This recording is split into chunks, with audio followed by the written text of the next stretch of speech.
everyone? Welcome back to the show. We have a really special guest today. Super excited about it. Eric Triplett. He's the pond digger. So something totally different, not pest control related, but we're all service industry. Met Eric at an event recently, like what, 2 months ago now? It's already been Yep, that yep. long. Couple And months. he had me on his podcast there. We hit it off right away. He's a gangster doing big things, has a big community. And he reached out, said, hey, I would love to get back on my show. So I got him on the show. So welcome back I should say welcome to the show, Eric. Yeah. Thanks for having me. That's amazing. I'm excited to have you here. Like, you're fun to talk to. You're lots of energy. You know what's going on out there. Um, first, same question I always ask in the podcast. If you and I are juniors, sophomores in high school, who's Eric in high school? Dude, that's a good question. Who was I in high school? Man, I was into sports. I'm like super extroverted, but I was still kind of shy. I was trying to like find myself. I was a virgin. I liked girls. I was like, man, this is cool. But it was, you're like, oh, no one's ever talked like that before here. I love it. Yeah. So, dude, I was like, I wanted to be a rock star around that time. I skateboarded all the time, surfed all the time, born in Southern California. Um, but as a you said junior or sophomore, right? In that range right there, I played guitar like crazy for hours a day. I was going to be a rock star when I grew up, guaranteed. But I mean, you it still totally are. changed. I mean, I turned into the pond digger, so I technically am kind of a rock star because I build waterfalls and shit with rock. But yeah, it didn't turn out like the music career didn't go well for me.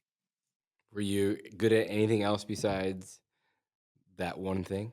Or were you only good at the guitar? No, I was very into sports, and so I felt I had some natural athletic ability, right? I wasn't, a crazy rock star, but it's interesting because I'm glad you asked that because I was on the football team. I played corner, like I played street football Let's all the go. time, Yeah, right? so did I. Yeah. Yeah.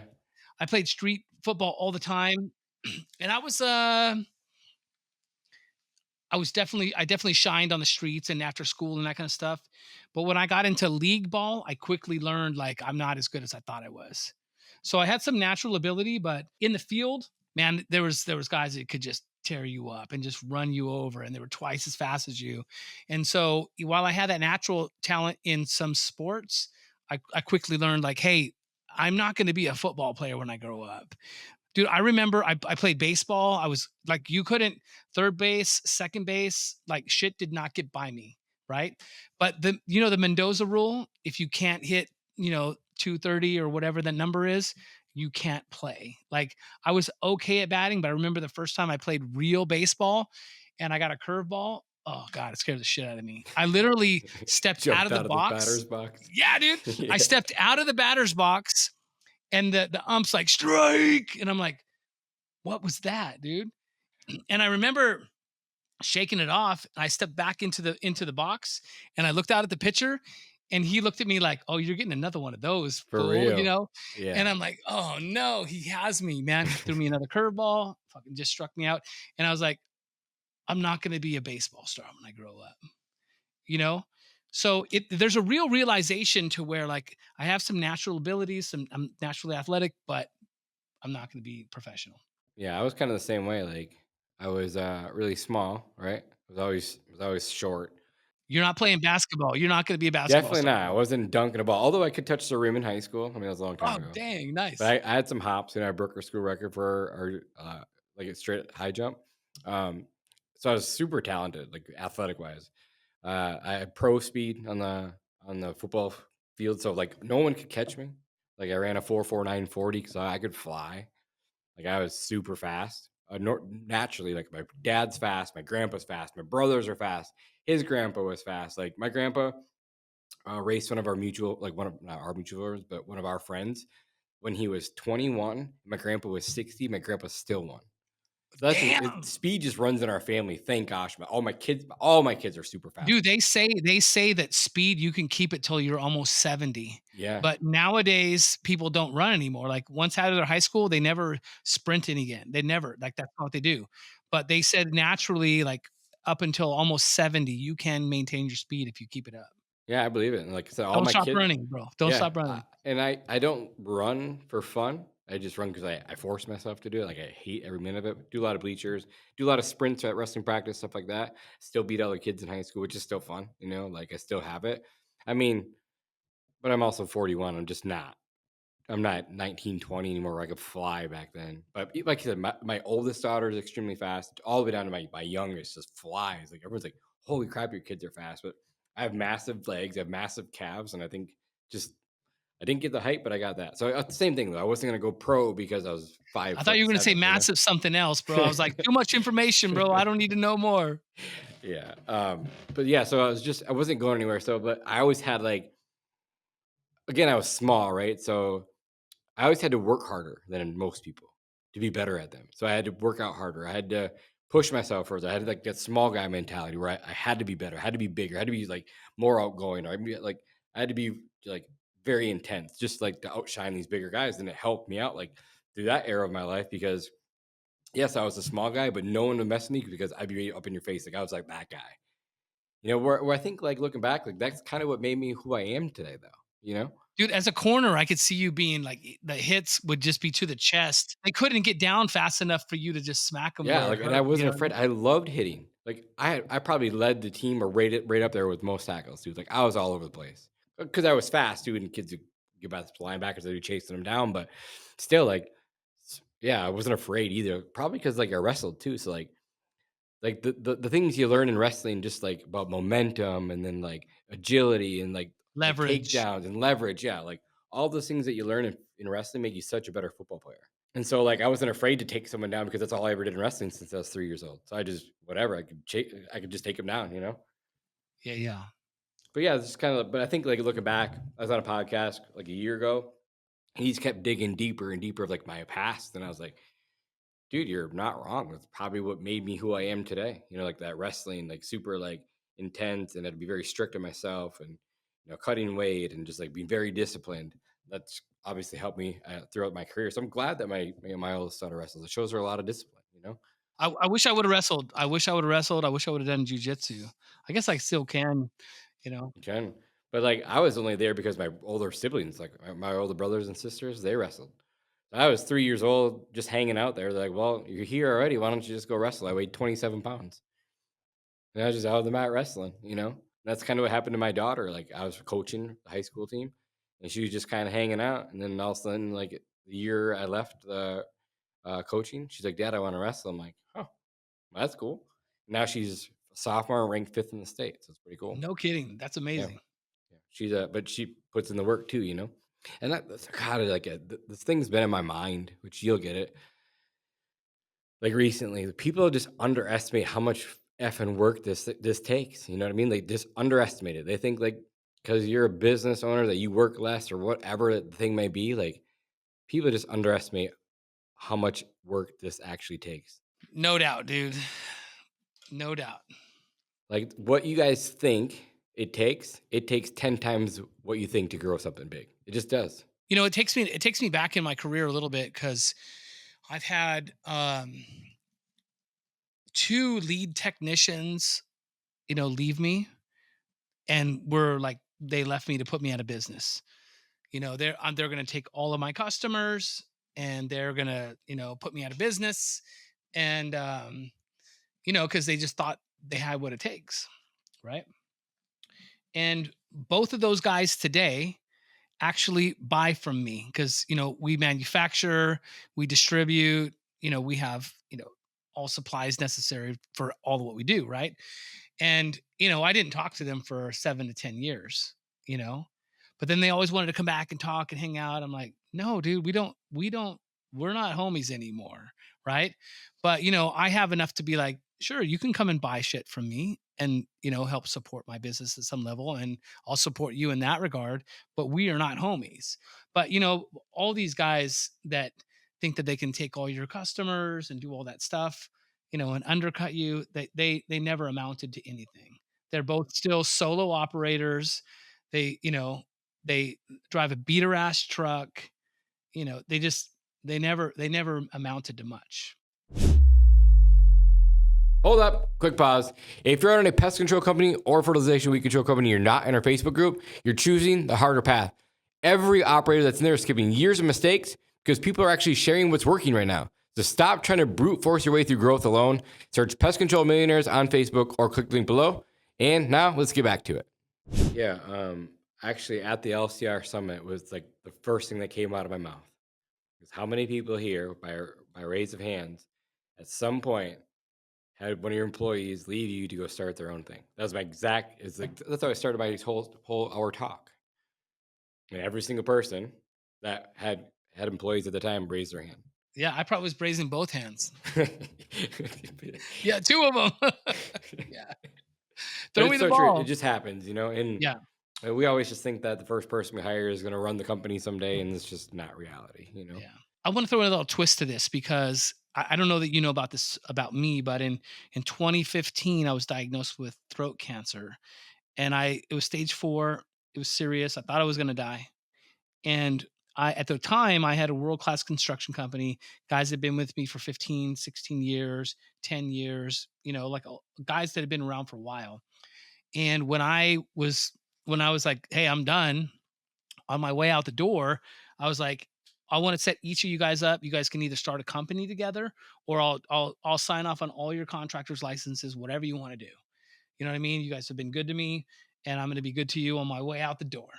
And all of those guys, I got them all their contractors' licenses, and not a single one of those guys amounted to much more than a single contractor, and then never, they're again driving beater ass truck. And I love a couple of those guys quite a lot. But it takes a certain mentality, it's a certain grit, it's a certain determination. And you have to be a visionary too. Yeah. So whether I set them up to win because I thought I was going to die, or you fucking left me because you want to kill me, it's the same thing. It takes a special person, dude. I'm not saying I'm special. It takes a lunatic. For real, I agree with that part. It takes Yeah. a lunatic. And if you talk we were talking in the gym yesterday, and I just overheard someone's problem, and they're like, "Jonas, what do you think?" And I didn't mean it to come off this way, and I was just lifting. I'm not really paying attention, but I kind of heard what they said. Like I looked at him, I laughed. I'm like, I just can't handle the average person's problems, and I started laughing. They're like, "What do you mean?" I'm like, it's hard for me to even explain. Like, if that's all I had to deal with was like this person didn't respond to someone's Snapchat, like, oh my god, how simple life would be. So cool, man. Yeah, I just and I didn't mean to like. I think I came off as a dick, and I didn't mean that. But I was like, literally, I was like, that's the only problem that I had today. That someone didn't like my Snapchat that I sent. Like, I don't know. Like that'd be a very simple life to live. it's actually funny. It's actually funny. I'll share something that happened this morning. So one of my lead guys and his number two, he calls me 7 minutes before start time this morning. He's like, "Hey, so and so and I can't make it today. We're stuck up on the mountain. We went 4-wheel driving last night, and we're stuck up in the hills, and we can't make it today." And I was like, "Really, bro?" He's like, "Yeah." I'm like, "Okay, later." And I hung up. And then I told someone else. They're like, where were they? I'm like, I I didn't ask. I don't give a fuck. I actually don't give a fuck where they're at. They'll figure it out, and they'll come to work tomorrow. Now I got to figure out how to get all this work done today without them. I don't care where they're at. I don't care how they're getting out. I have to make it up for my team. I have to make it up for everyone else. If I had to only worry about getting stuck unstuck off a mountain, that would be so simple for me. It's crazy. It is crazy. I'm gonna circle back a little bit because we're gonna get ahead of ourselves. Um, so good through high school, and then you got to the throat cancer part, construction part. Where did you find construction at? What part of your life did you start the construction company? So my dad was a superintendent for a construction company, and I graduated at 17. And I was like, I want to get my own place, and I had rented a room from someone, and my dad got me a job, and it was just so I could make a little bit of money to pay my ways around until I made it famous as a guitar player. You know what I Yeah, mean? Like that. yeah. That's who I was at 17, right? And so yeah, then you fucking meet a girl and she wants to, settle down and she doesn't want you to play with the band and that And kind of then shit. So and then you don't go to college yeah, yeah. No, I because didn't go to she went. college. Yeah, I was just saying that for myself. Like I stay behind, go instead of going to wrestling college, I stay behind for some girl. Yeah. Thank Yeah. God didn't work out. Yeah, yeah, no kidding, me too.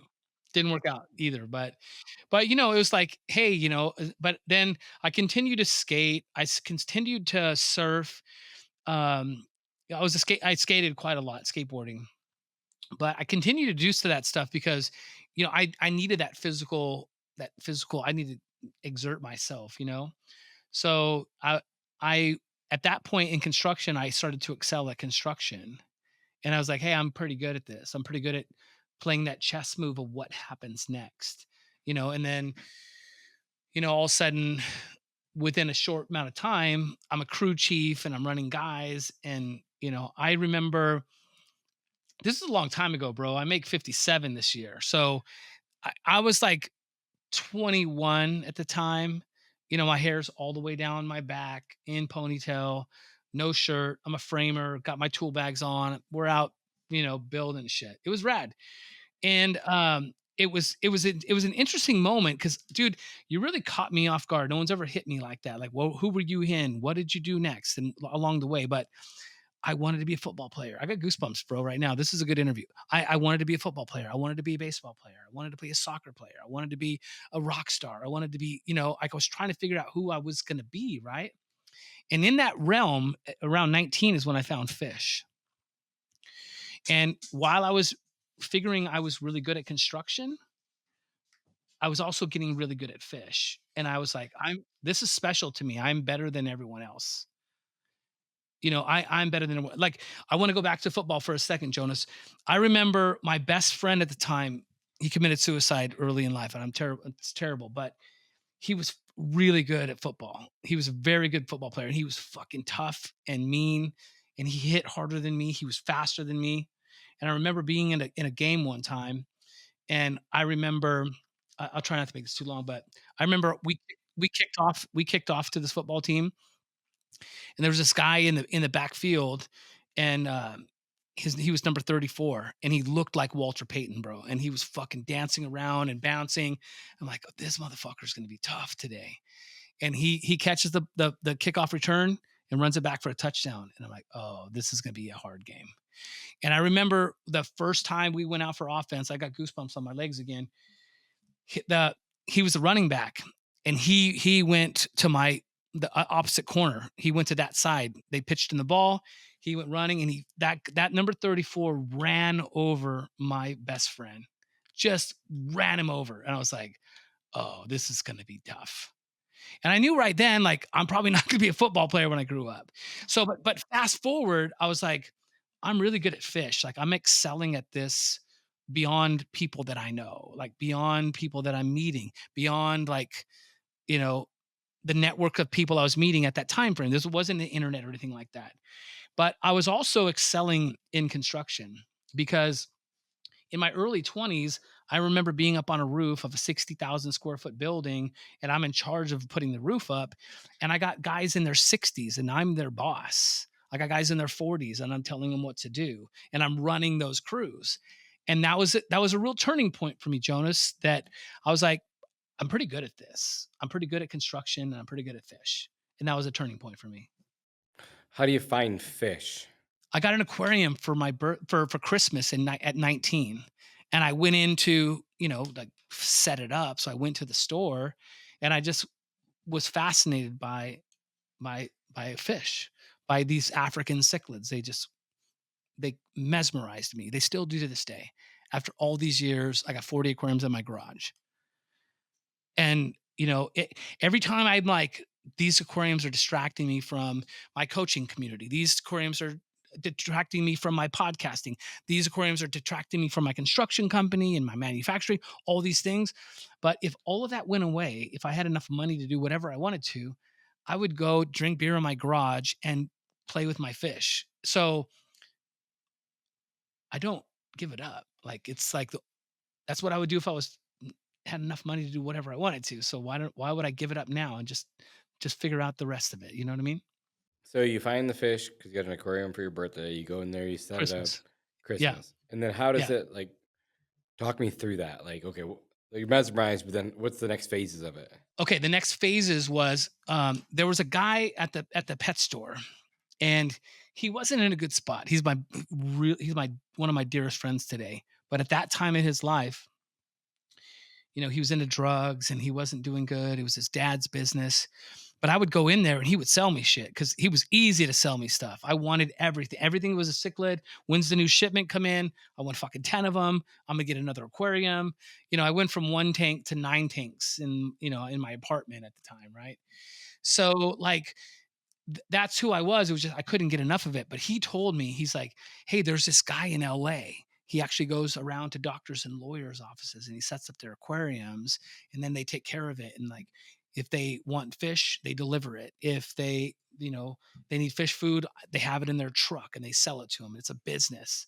And I was like, whoa, that's cool. And like that just kind of stuck with me. It's super awesome. So do you find this guy? Do you reach out to him? Do you get his number? Anything? I did not. No. No. I mean, there wasn't the internet back then, dude. Right, right, right. It was impossible, but It was just showing you that that's what's out there. People are doing yeah, this for a I living. Yeah. just knew there was something bigger than in the fish world. Like, okay, there's a pet store. Okay, that's cool. I don't want a pet store. This is cool. I want fish though. But now I can go to people's house. There was a weirdly, really cool moment. So, like, I can go scientific names and talk Latin to you when it comes to African cichlids. So I remember being so into it and I wasn't like I'm good at this, but I was just like I excel emotionally and about this. I'm in love with this. But I remember this is regular landline. I'm at home. It's after work. I built some roof and some structures during the day, and I'm back at the house, and the phone rings, and I pick up, and I'm like, "Hello," and they're like, "Is this Eric?" And I'm like, "Yeah," and they're like, "Hey, Barbara told me to call you. I have a fish tank, and all my fish are sick and they're dying." And I'm literally like this. I'm like, "Yeah." How'd you get my number? They're Yeah. like, Barbara from Stater Brothers gave me your phone number. I'm like, oh, okay. I'm like, what's going on? They're like, my fish are dying. I set it up a week ago. I bought some fish and all the fish are dying and I can't get a hold of anybody. Bro, I'll never forget it. I got goosebumps on my legs again. I was like, where do you live? I'm coming over. And I fucking got their address. I drove to their house and taught them everything they needed to know to quit killing their fish. And it was at that moment I'm like, I need to do a business like this. This would be cool. That's freaking awesome. And so, okay, so now you're doing construction, you got the phone call, you got the pond stuff starting to take off, the fish thing. Like, how much longer do you do construction? And then when do you start? It's like, I'm done with this construction. I'm going all in this pond thing. Okay, so it wasn't ponds yet. It was only aquariums. I didn't even know what a pond was really. I was dabbling maybe a little bit, but I remember there was a turning point too on the construction team. So I was under a lot of pressure from my boss, and he would be like, "Hey, I need this done by this, and like let's get production going." And so I was very good at layout. I got trained by guys that did piecework. So like how fast can you get these walls done? How fast can you put the roof on? Like these were my mentors and they were hardcore. They would just they would kick your ass all day long and they would offer you a beer at the end of the day. But they hated you all day long. You're a piece of shit. Hurry up. You're not fast enough. This is how you do it. At the It's end the of the day, greenhorn. hey, yeah, hey, at the end of the day, hey, you did pretty good today. You'll get better tomorrow. You want a beer? Like, and then just like that was how I came up. So I remember being on this big project and I had my own deadlines I had to get. And there was like these older guys, I was their boss. Bro, I want to take you back. I'm fucking early 20s, hair all the way down my back, no shirt on, tool belt on, shorts, van tennis shoes. I'm telling these guys what to do. And they didn't like it, bro, at all. And they're alcoholics and they're probably drinking beer at lunchtime and they're divorced and they fucking hate their lives and they're driving beater ass trucks. And I remember losing my temper with one of these guys and like yelling at him. And then I caught myself and I was like, this could be me in 30, 40 years. I could be getting yelled at by what would it take for me to be this man I'm yelling at? Like, is this the trajectory of my life? Is this what I'm gonna do? And then I'm just gonna be a cog in the wheel. And one day this young guy is gonna come in and start bossing me around. This is who I could be.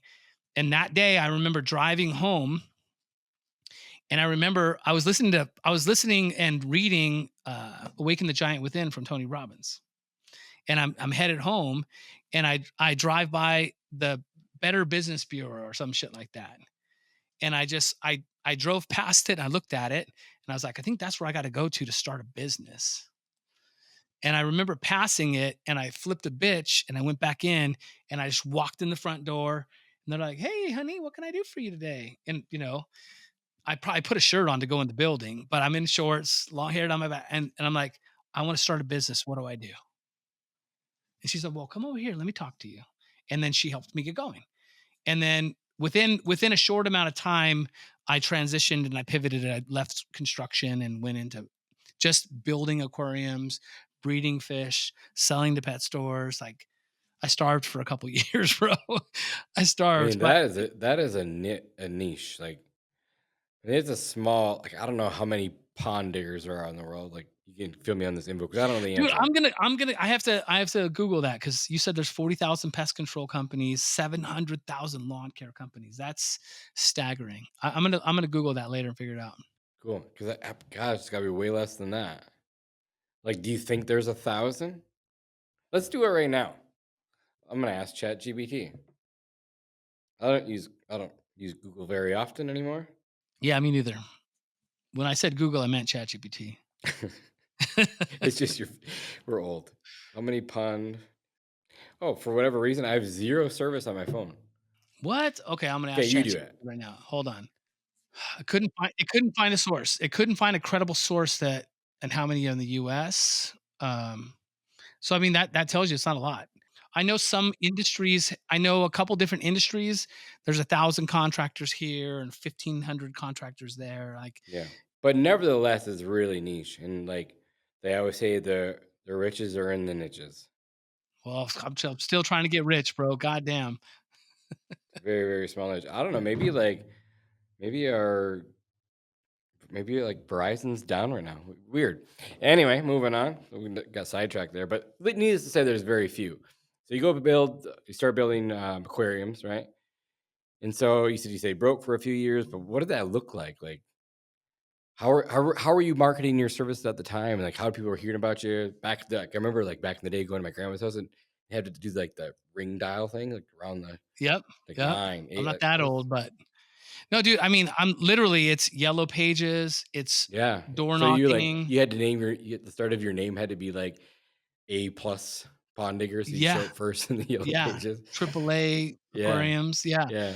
No, it was word of mouth. I did buy a service loop. You'll find this interesting. I bought 15 aquarium stops from a guy that was retiring, and he was an hour and a half away from me. I still bought him. What's an aquarium stop? Aquarium, like this doctor's office has an aquarium. Oh, gotcha. This lawyer's office has an aquarium. It's like a route. Yeah, yeah. Yeah, route. Yeah. Cool. And so you're just like going to clean the tanks, or what? Or do you like just Yeah, how you does that go work? in and go in, you clean the glass and change the decorations and get the algae out and make sure the fish are healthy and sell them fish food and oh, your air bubbler needs to be replaced and like so I had that route and I had some good tanks in an ophthalmologist place, a restaurant. Like I had some cool places. And so, I'd leave my cards there and put a little sticker and become good friends with the owners and they would refer me out to people. So I built it that way. Old school. That's really cool. It's working on my phone, but it says that. Well, it says it says couldn't same thing or not reliable source, but it says the broader lake pond management services is a $3.36 billion industry in 2024. But still, there's nothing that has anything about just fish, ponds, which is crazy to me. Okay, so 3.6 billion. I don't know if we can do the math here, but what is the pest control industry worth and what's the lawn care service worth? Right? Because that might have a sense of community there. Because pond and lake management and construction, like Atlantic Wasa they do 200 million a year. So it says that structural pest control is 12 billion. 12 billion, so four times as big. So I mean, if you're looking at 40,000, I said 4 times, so 10,000 pond contractors. I mean, if we just did the math that Yeah, way. yeah. And then it says lawn care is 158 billion. Dang. Yeah, the scale of that is insane. That math. Yeah, that maths, those It numbers does. add up. Yeah. That's really cool. So, okay, so then where does like obviously we know you're good at construction, so that's kind of why the ponds happen. But then like keep walking me through the process here. Living Okay, the life so of Kevin, Eric Triplett on his way up. so I was building a business, it was cool, and then I dabbled in ponds a little bit, but there was a real moment right here. My name, this is funny, bro. Well, my name evolved. It was exotic aquatics, and then it was underwater fantasies, and like we just do this, foo-foo stuff, right? But I remember becoming exotic aquatics, and my I had this saltwater fish on my trucks and on my shirts and stuff. Blue shirts, I go take care of aquariums. It was cool. It was a good vibe. And but I remember the turning point right here. I remember going to a customer. I would go there once a month to take care of their aquarium. I knock on the door. They let me in the door. They're like, "Oh my God, Eric, I'm so glad you're here. All my fish are dying." And I was like, "What the fuck? What do you mean? This aquarium's perfect. I never have a problem with this aquarium. What are you talking about?" And I walk through the front door and I make a right hand turn to head towards the aquarium. And I see the aquarium and everything's perfect. The fish are swimming around and I'm so confused. And she's over here. She's like, "No, Eric, over here." And I turn to see her and she's like, out back in the backyard. And I'm like, "What's happening right now?" I was just totally confused. And we walk out the back door and there's this bullshit pond that someone had built for her. And I'm like, "What the fuck? Someone built this pond for her? How come she didn't?" And then like, "I have a pond at my house. I don't, what the," and I was so confused. Like that's when marketing and branding like kind of just punched me right in the face.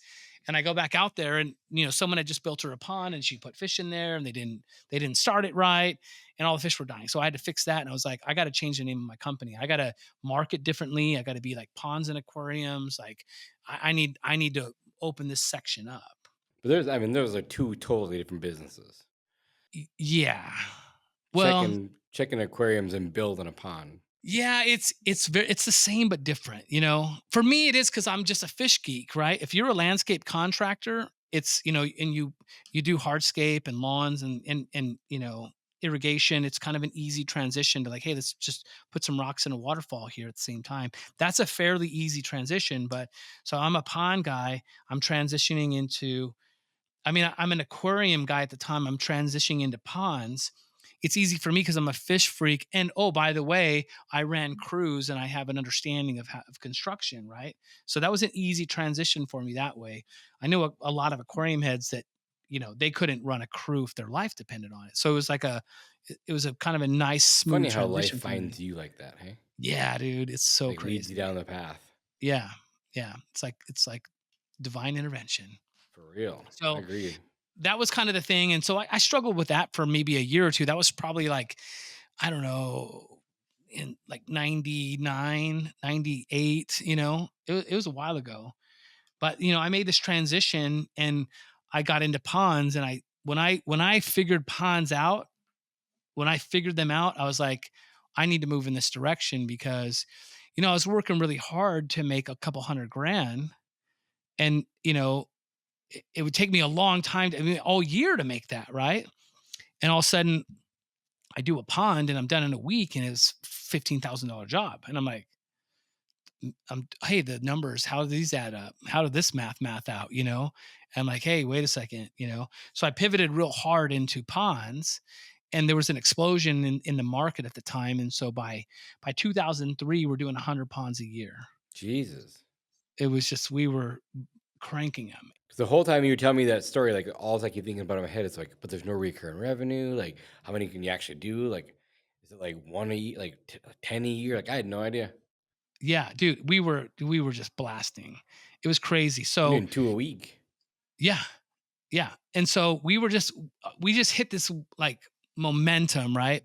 And at the time I had, dude, I'm doing 200 grand in pond in aquarium service. And so I was like, what I mean, it was actually a distraction, just like you said, ponds and aquariums, they don't really like at the time, me being young, I didn't know what to do. I mean, there wasn't even the internet yet. It was 2003, right? So I mean, it was kind of there, but not really. So I hooked up one of my buddies with my aquarium route, and I'm like, "Hey, buy this route for me. I'm gonna going full time ponds." And so like there was that transition. How do you learn to dig a pond? Like, I mean, I mean, I'm assuming you're using excavators at this point. Like, Yeah, yeah, had you ran equipment to that point?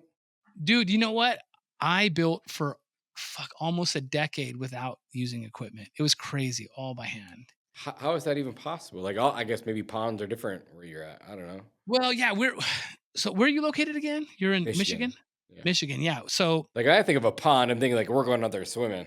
yeah, no, we're in Southern California, smaller communities. I mean, big communities, small backyards. So it wasn't like I can just drive a machine in their backyard. So we're in small backyards and we're doing disappearing waterfalls and we're doing, ornamental koi Like ponds koi and pond. Yeah, I gotcha. yeah, and turtle ponds and like, things like that. It wasn't until, you know, that's why I could do so many in a year because we were doing smaller features. And so, as my company matured and, then 2008 hit and then the kind of the market collapsed and the buyer became different. Gotcha. So, like, when the housing market collapsed, yeah.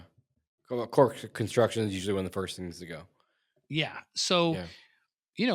we had to pivot and evolve that's and so now today, we have small like and plus the equipment at the time, there's just big machines.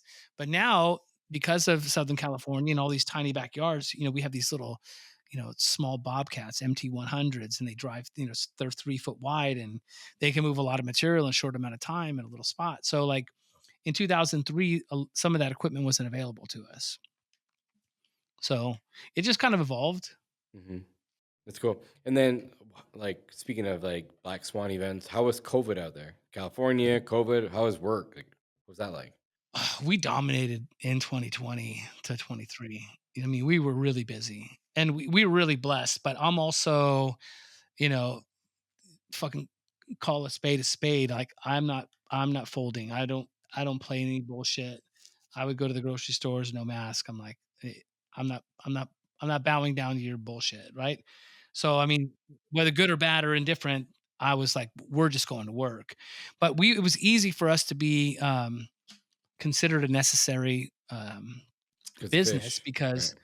yeah, because we were taking care of koi ponds and water gardens all across the place. But like the interesting thing about COVID for us was the phenomenon was, bro, in 2003 through 2006, 100 ponds a year. I was not the only contractor in town, bro.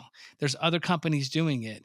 And then you got LA. So I'm in like Southern California, like an hour and a half from LA. There's guys in LA doing 100 ponds a year. Guys in San Diego, an hour the other way, doing 100 ponds a year. Guys in Orange County, close by, doing 100 ponds a year. Like there was a couple of big time companies pumping them out.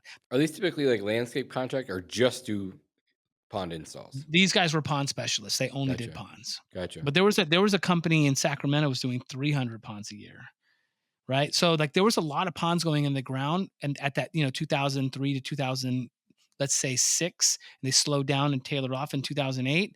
But, 12 years later, COVID happens, thousands and thousands of ponds that had been kind of overlooked and maybe neglected and haven't been that like they all wanted remodels, they all wanted to be cleaned, they all wanted it to happen immediately. So like we were just buried. We had So so there much is a work. reoccurring model there because you treat it like your route business, so you can go back there and you're treating them weekly or feed. I don't know what you guys do, feed the fish, clean the aquarium, whatever, like whatever you guys do. But Yeah, there is a yeah. model where it's reoccurring.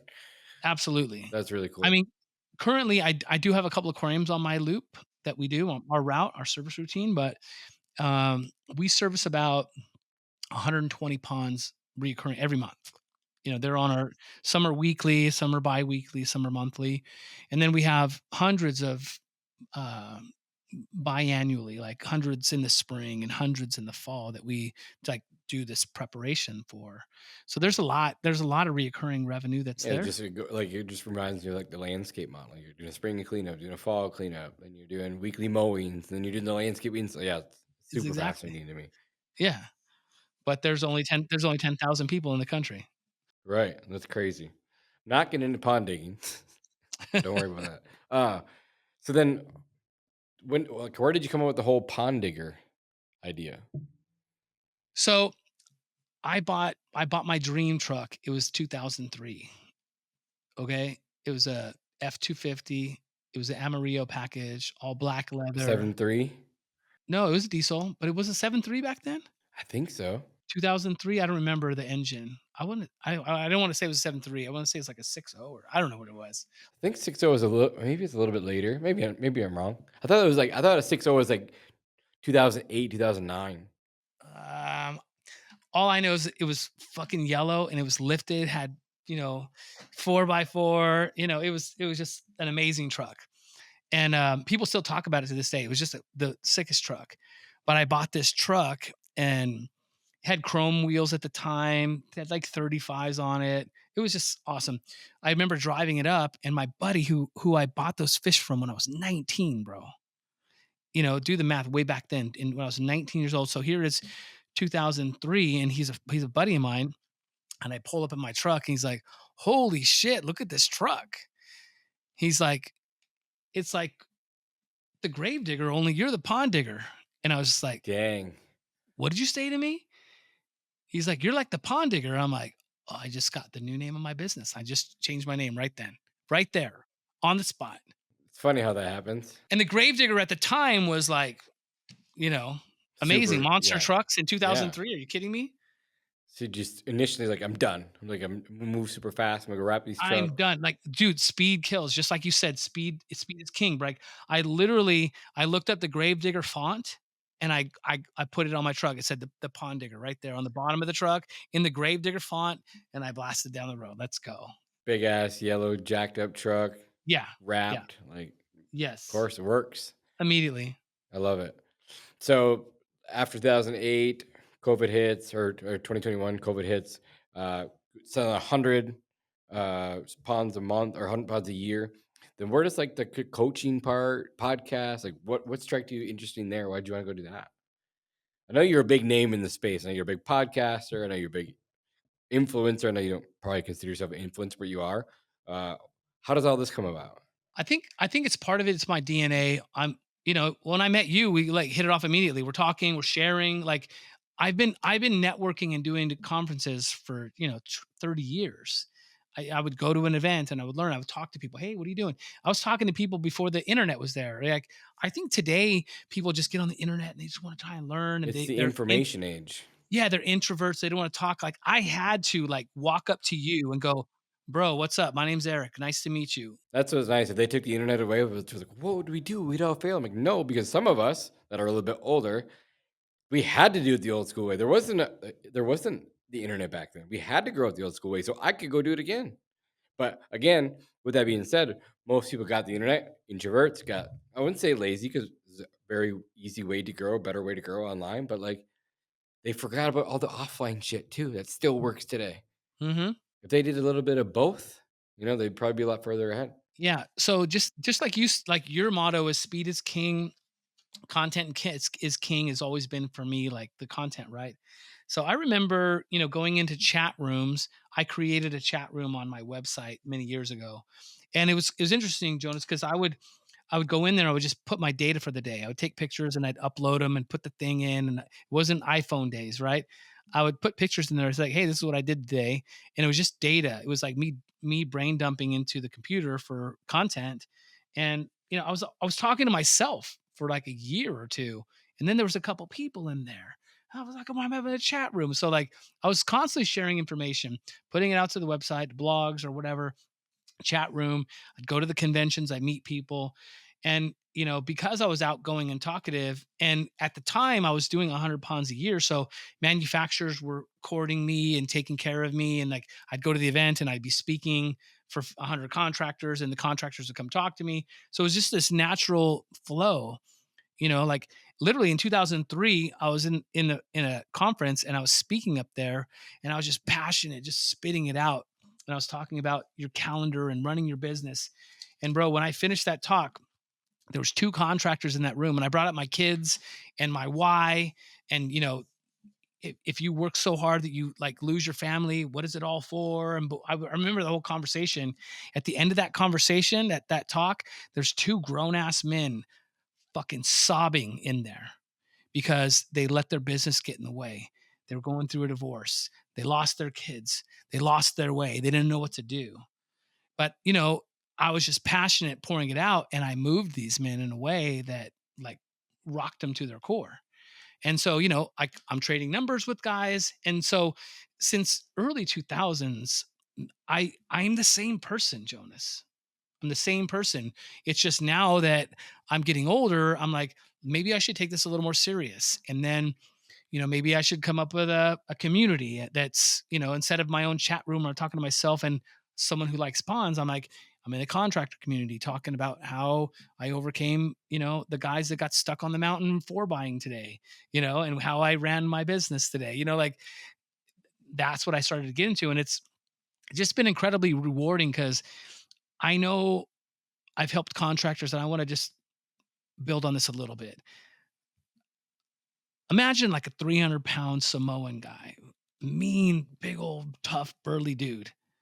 And he calls you and he's ready to lose everything. He doesn't have any work. He doesn't know what to do. And he found me and he's like, "Can you help me?"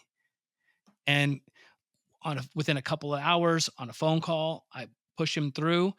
And then 3 days later, he saves his business because he applied the techniques that I shared with him. And he calls me crying, bro, crying, a grown ass man. Like I changed his life. And like I get that through building ponds for people too. But like to help a contractor and their family and his future and the trajectory and all that stuff, it's powerful, man. It's powerful. So you're like, hey, I'm gonna go create a community around this then. And then how did the podcast start? Like you podcast way more than I do. Like, you're doing 3 a week, I'm doing 1 a week. I'm just trying to keep up. I I I find I get better every day, but when I podcast, I articulate better, I think more, I discover words and look at their deeper meaning. So, the podcasting I've actually been doing for 7 years. I've been doing it a while. And I was in the beginning as to do one, and then a month later I'd do one, and then 2 months I would do one, and then I would do three, and then it was just totally sporadic. But in a nutshell, I was working with my son on a job site. He doesn't work with me anymore, but we're working on a job. And I'm like, this is special. My 19-year-old son's right here. He's on the other side of the pond working, and like this is amazing. And I had to stop and look at that. 2003. I'm talking about think about your family, and these guys are crying because they don't have now. He's 19, and I'm looking at my son, bro. I'm like, he's working with me. He's got an earbud in his ear, and I'm like, hey kid, what are you jamming? And he's like, what? I'm like, what are you jamming? Is it the new Kendrick Lamar or what's happening? What are you listening to? He's like, oh, no, no, dad. I'm listening to a podcast. And I'm like, a what? He's like, a podcast. I'm like, what's a podcast? He's like, it's like people are talking. It's like a radio show kind of thing. It's like, he explains to me. I'm like, well, what's the topic? He's like, oh, it's physics. And I'm like, who are you? And what'd you do with my son? Me, what physics? What? And I'm like, he's got his mom's brain, not mine, clearly. But it fascinated me at that moment. And then, this is 7 years ago. And I'm like, who do I listen to? How do I find out more about this?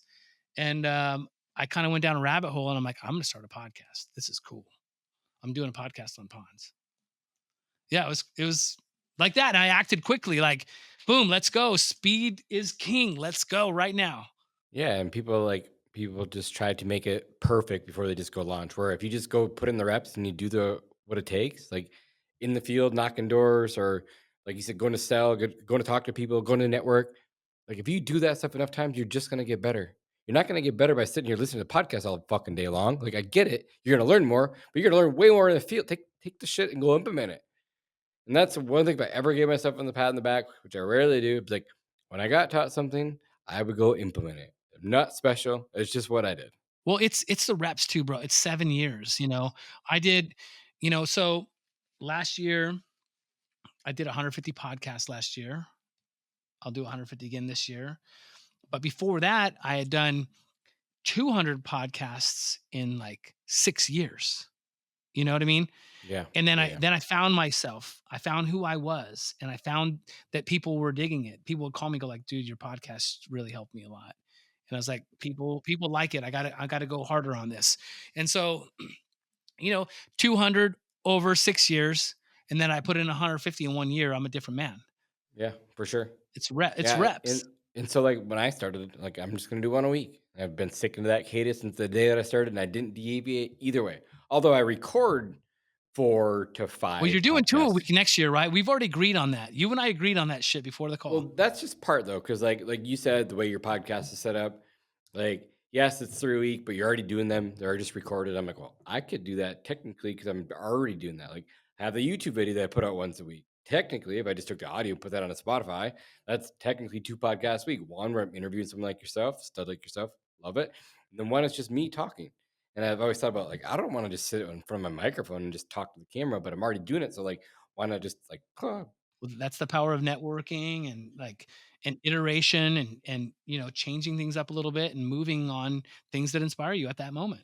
yeah, and I've been doing a lot of work into the podcasting. Like I have a new like intro, like video slash like I have a friend that does music. And he's like he created me a whole song and a beat. Like it's gonna up level the whole thing. Like and I love watching like old podcasts, like way back in the day. It was me in front of a Zoom, like on Zoom, in this basement that wasn't a nothing like it is today, right? It's like at 20, $30,000 of equipment. It's just me in front of a computers with Zoom. It's funny how things find you when it makes sense, right? Yeah, and like you said, like having those text messages or phone call or Facebook, whatever, like, hey, like that podcast is so awesome. I love what you do. Like, I get those, and I'm not patting myself on the back because I'm not. I'm just saying 'cause for reference of this, like, I get those almost daily now. It's like it's so fulfilling. Like that's what keeps me going. There's no doubt in my mind. I know you've literally changed someone's life, completely turned it upside down in the best possible way. You've put people on the right path. And some of them, and they tell you and they call you, but for every one person that tells you, you've probably touched, five, six, seven, 10 people. Not everyone's going to call you and tell you that you changed their life. So I have this guy who lives in my town. Probably not listening, but he business owner, um, had some hardships, but then went through like 5 or 6 businesses, maybe more, and then found like a really good one, really good at it. And funny enough, when I first started my lawn care company, I walked up and knocked on his door. He's telling me this story like 3 months ago at a wedding. He's like, he walked up to as this young kid. He's like telling the story to this group. As this young kid walked up to me, said, "Hey, if you let me mow your grass for this price, it's obviously a little bit less, cheaper than all your neighbors. But if you let me at this price, you're right in the corner. I'll do it cheaper. As long as I can put my signs, keep my trailer out there." And he was like, "God, I like this kid." He hired me back then. Fast forward, shit, 15 years. He sent me a message. Read at seen him at this wedding, and he's like, "Dude, like I can't believe how far you've come. Like it's been so awesome." Like he told me the story, and he asked me like how I stopped drinking and why I stopped. Blah blah blah. Messaged me this morning. He's like, "Just to let you know, I haven't drank in 4 months." Wow, that's I'm heavy. like, "God, I love that." And between those two things, like between health, fitness, and then business, like on a daily cadence, I get those messages. It's so cool. And I didn't help him in his business career, but maybe I probably did because he's like, I think so much more clear. He's like, you just don't know what you don't know. And I like zero against anything people drinking. Like I totally get it. I loved it. I enjoyed it. Hanging with my buddies, having a drink, like you said, having a beer in the garage. Like that shit was cool for me. But alcohol and me just didn't mix well. I think I told you just in person, like I would have a sip, and I could feel it affect my body that fast. I don't know if I was allergic to something. I don't know what it was, but it was weird. Where I'd have like one, and then it was like two, and then it's 10, and it's 12. And I didn't drink a lot, but when I drank a lot, like anything else in life, it's like I'm either in 0% All or I'm in in? a, Yeah, or all all the out. way in. Yeah, there's no in between with me. So I just learned like I can't do that to myself. And I just got super focused on that. But just going back to like, it was just cool to hear those stories. Like people are like, Well, to stay to that, it's those messages, and if someone's listening to the call and they're thinking about saying something, I think it's important, whether it's saying it to you or me or anyone else in their life. I think those moments of gratitude and are really critical because you know I'm putting out 3 podcasts a week, and sometimes I ask myself, is this cadence necessary? Is do I need to go this hard? Could I pull back to 2 podcasts a week and still have the same impact? Or what does that look like? I question myself sometimes. Let me take a month off. I don't know. It's hard. It's not easy. But I wake up and go, hey, I made the commitment. I signed the contract. I got to get it done.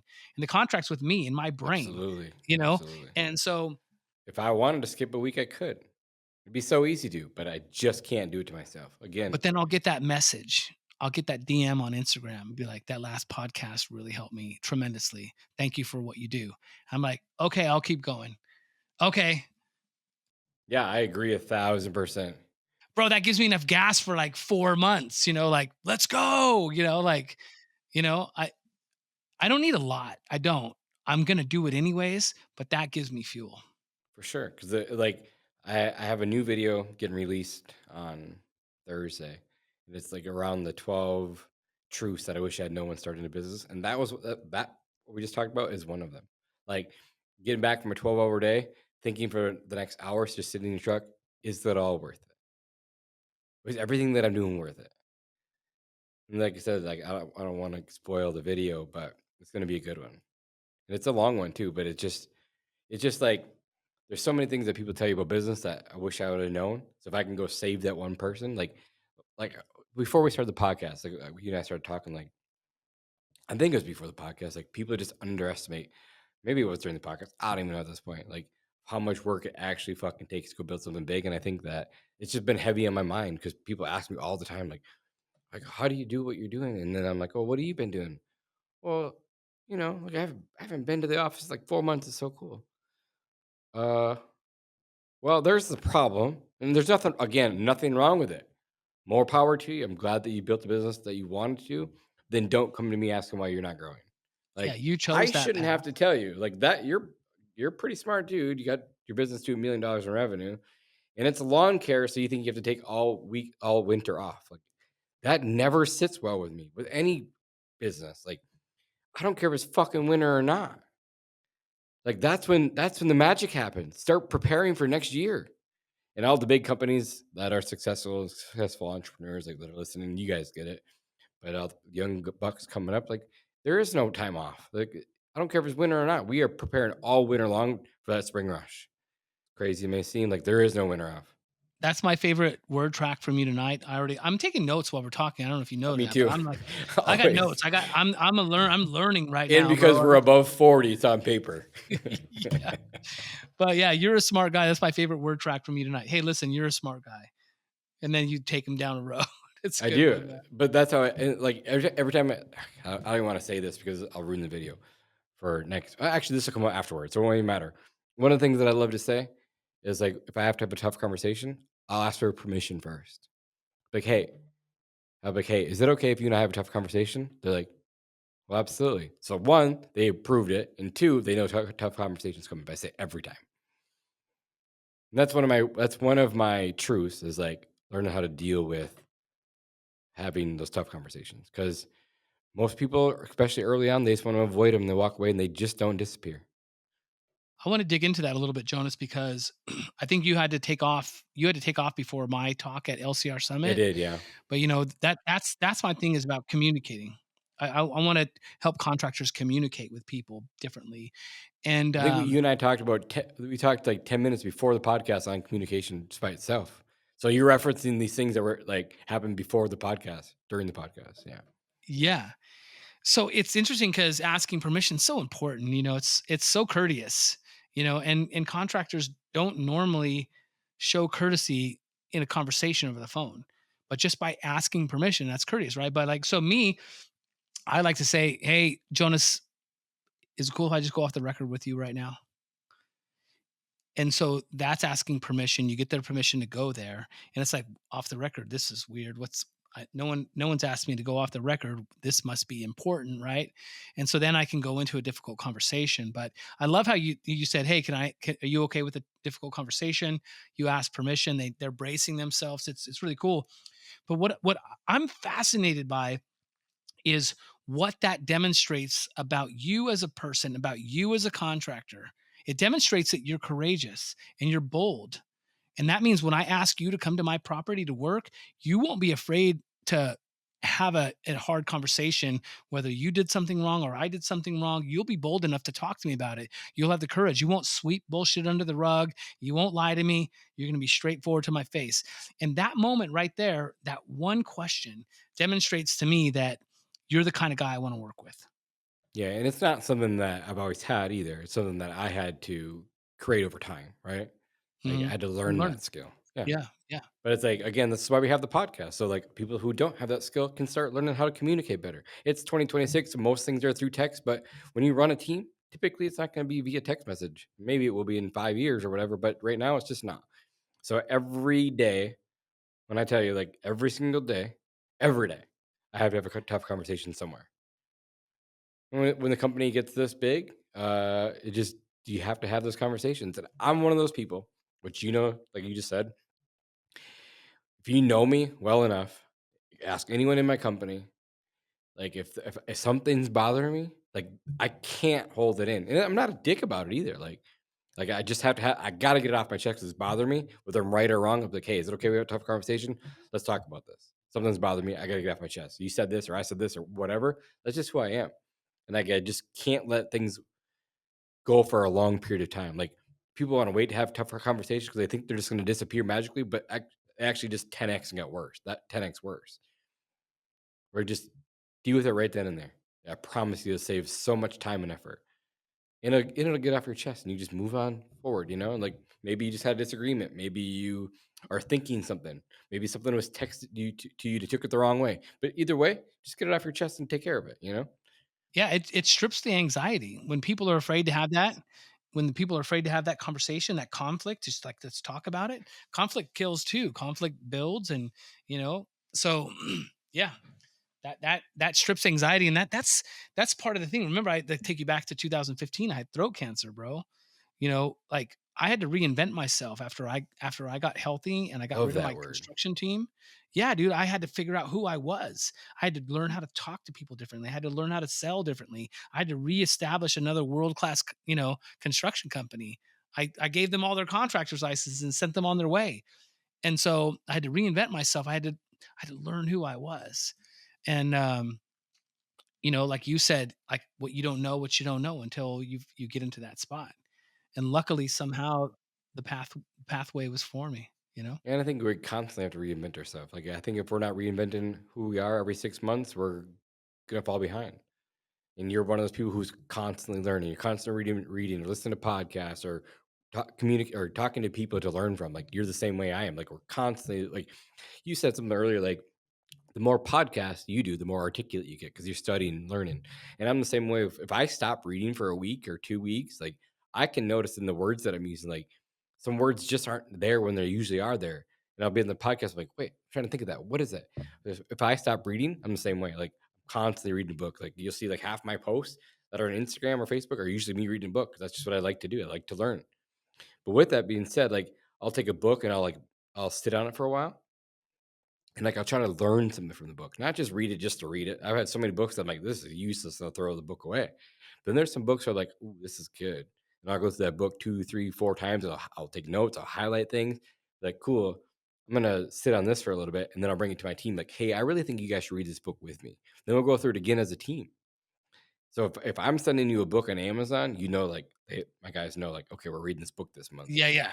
But there's a reason because Because if there's a I don't bigger read it, reason. then Jonas is gonna wanna have a difficult conversation with me. Exactly. And so having these books, like, and what I'll say is like, I'll sit on these books for a while. I'll go through them and I'm like, hey, let's read this book this month. It's really good. I think the entire team should read it. They're like, okay, cool. Then they'll read the book. Like, God, that book was awesome. Like, this is why I wanted everyone to read it. And it keeps everyone kind of aligned too, throughout the company. Like, so if I say something, they know where it's coming from, not just me. Like, it's coming from whether it's an author or someone who's built a big business, but it's not just coming just from me, but that's where I got the ideas and that's how I'm thinking about it. Yeah, alignment's huge. For sure. Cool. What is the next stage of business look like for you, Triplet? Like, what does your future look like? It's a good question, Jonas, and you caught me maybe in an interesting fashion because I really enjoyed talking to you. Last year I had dinner with Jonathan Petrosnik. I had dinner with Mark Bradley this year. You know, I hung out with you. And so I'm looking at guys like you that are, 10, 20, $100 million companies. And I have a close friend of mine who is probably going to hit 7 million this year in ponds and aquariums specifically. I have another friend that's going to hit 10 million. And I'm kind of stuck in this 2 million to 3 million range, which is a tough spot to be. And um, We talked about this on your podcast, actually. yeah, dude, like I mean that's kind of where I'm at in my future. I'm like, is it do I push hard to push to 10 in my construction company and scale it to that level, which does it does stimulate me. It does get me in that motion. And I always like the team that I have right now. I love every one of them. I'd kill a man for anyone on my team. Well, most everyone on my team. But I would I want to keep that umbrella big enough to support their dreams. Like if they're going to be continuing to push, I want to do that, and I'm just going to push at that level. And I'm going to lean heavily into to coaching and coaching is such a cliche bullshit word. I want to help contractors win. I want them to get better.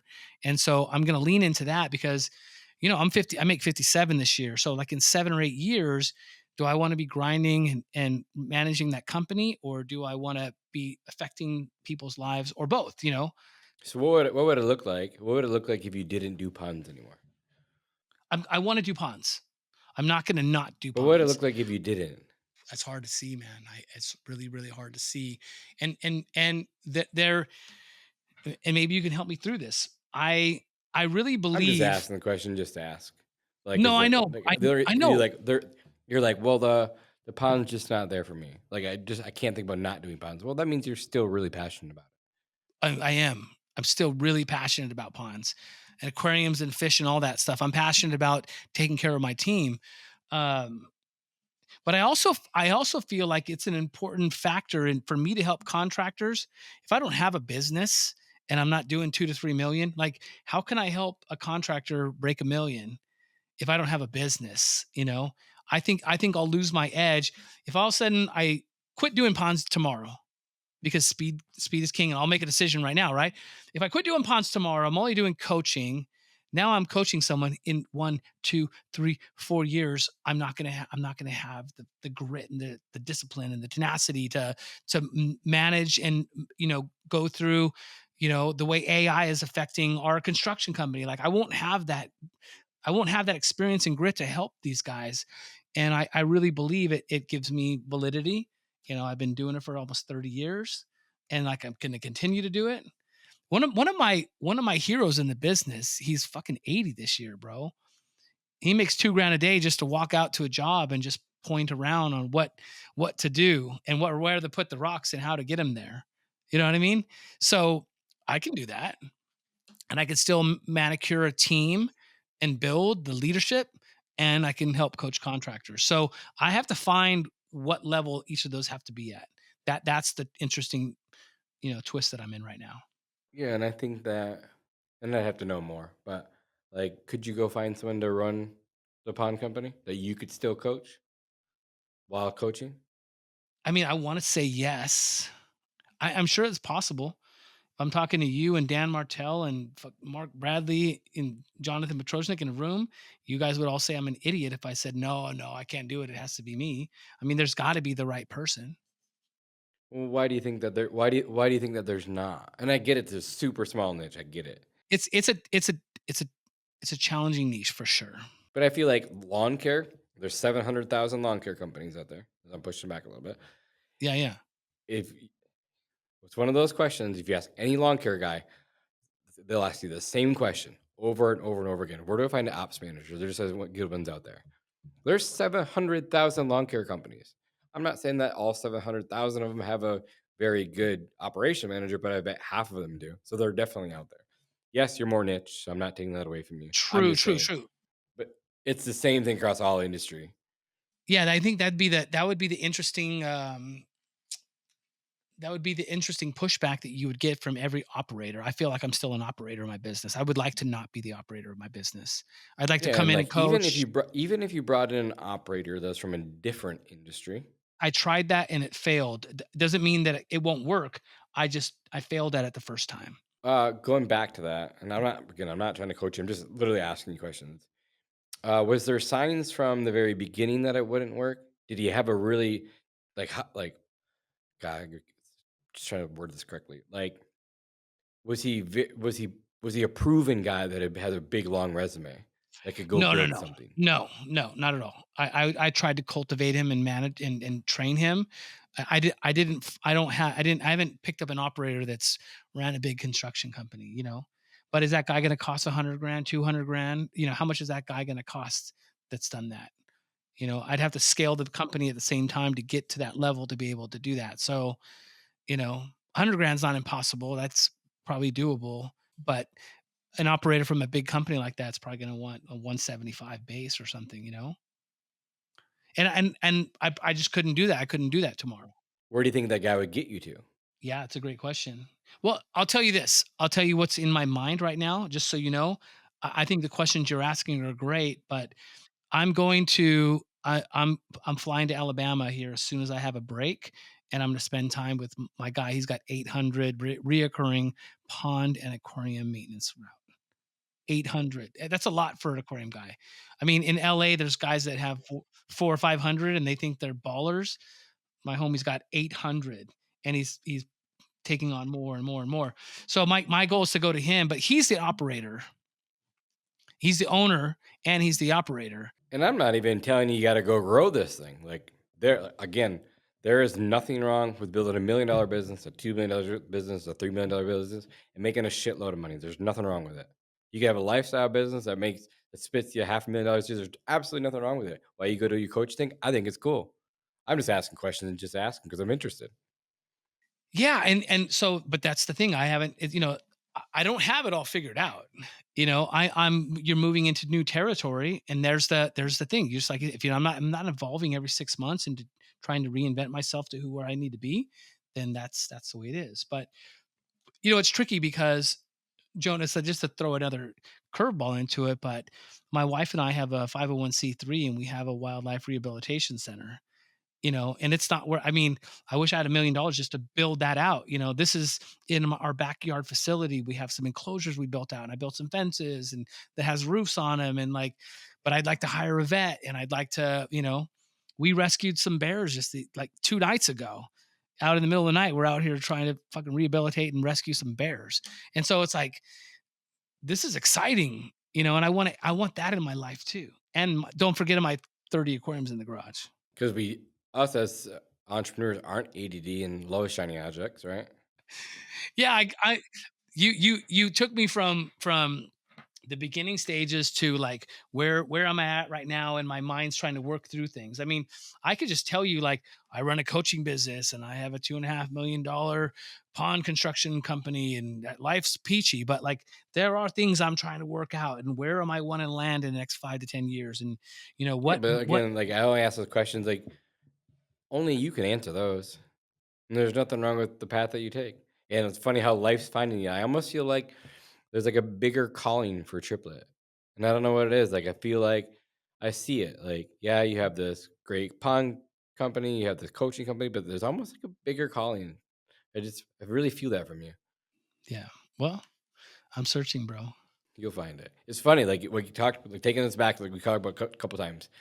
Like it's funny how life finds you.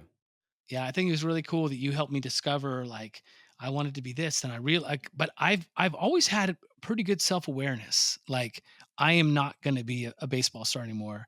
Like you can't hit a ball past me, and I know it. I'm good, but that Mendoza rule, shit, I can't hit the ball that good. And I knew right then, like I can't hit that curveball. I'm done. So I've always had this little bit of self awareness. And before Gary Vee was here saying, just if you like Smurf, Smurf it up. You know, if you like Alpha, Alpha it up. Like that whole moment. Like, I just met Gary V in person at the UFC fight.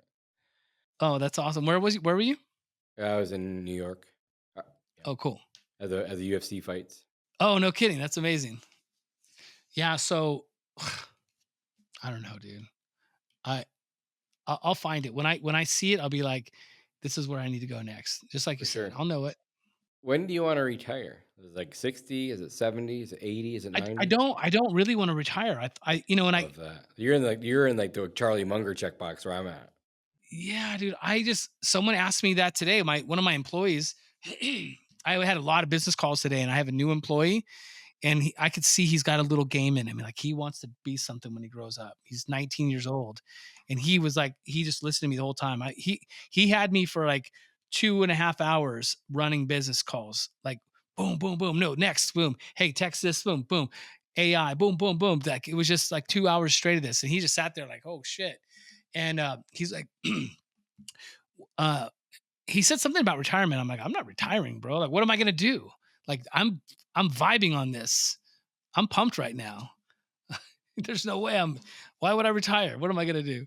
So yeah, this is the kind of Yeah, I'm the stuff. same way. Like I think I'm on the same path that you are, on the Charlie Munger path. Like what are you gonna? Yeah, you can go retire and go live life, but I think after a year or 2 years, be bored out of your mind. It's just who we are. That's how we're wired.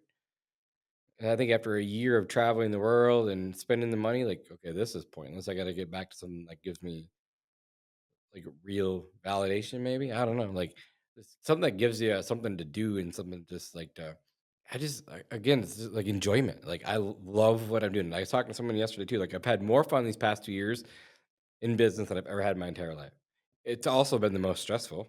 Been going through a lot of growing pains in the business and myself, but it's been the most fun and rewarding thing I've ever done. Like, I don't know if you ever read the book, John Maxwell, like The Law of the Lid. It's so true. What is it? The law of what?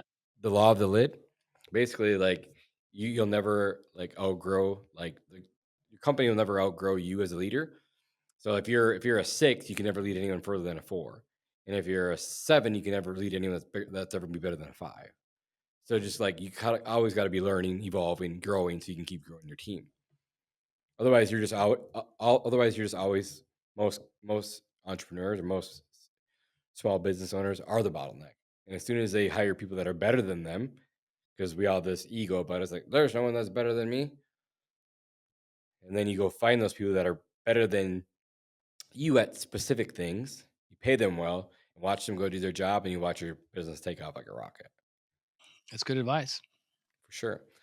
Cool, man. Well, I don't want to end this because we're having a really good talk here.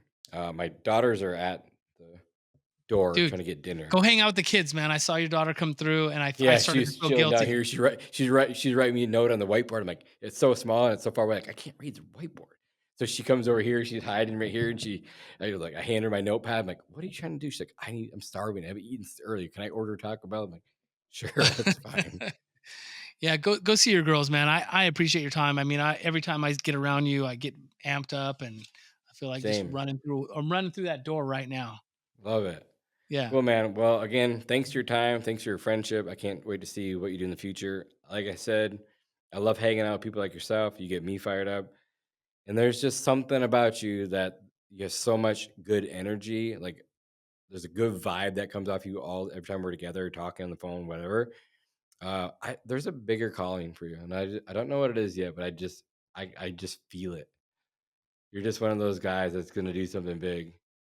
If something hits you, I'll, you let me know. I'll shoot you a text. I think I figured out your life path. Maybe it's zoos. Um, no, there's something about wildlife Ever watch Free rehabilitation. Willy? Yeah, yeah, I did.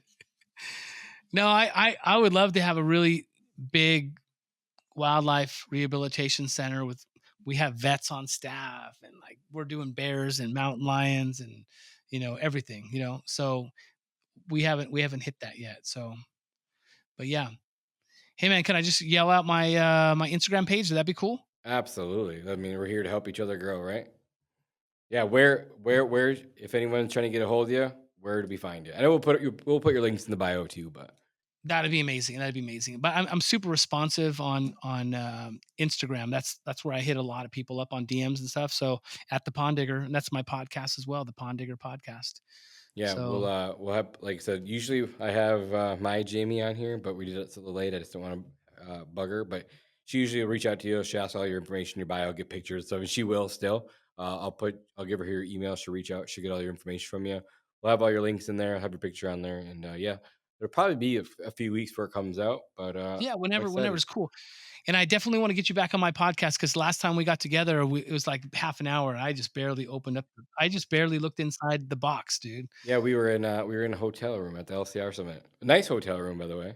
And I remember I was like, God, this dude's a stud. He brought in this big old Milwaukee rolling toolbox with all of his podcasting stuff. Like, dude, this guy's legit. I love it. Cool. So I was like, maybe I need to get a traveling podcast. What would that look like? And then, Yeah. All right, man. Thanks again for tonight. I appreciate all right, it so buddy. much. Yeah, Have a talk good to you night. soon. See Bye. you. Hey guys, thanks for listening to another episode of Pest Control Millionaire. We don't charge any money for the show, but the podcast isn't free. Please like and subscribe and give us a 5-star review in your favorite podcast app. This makes a huge difference for us. If you have any specific questions about your business or your personal life that you'd like answered by me or any of my podcast guests, please send an email to info@pestcontrolmillionaire.com. And if you want to get in touch with me about our marketing class, we do a live version every Thursday night. Check out our website at pestcontrolmillionaires.com. Thank you guys for listening. I'll see you guys in the next one.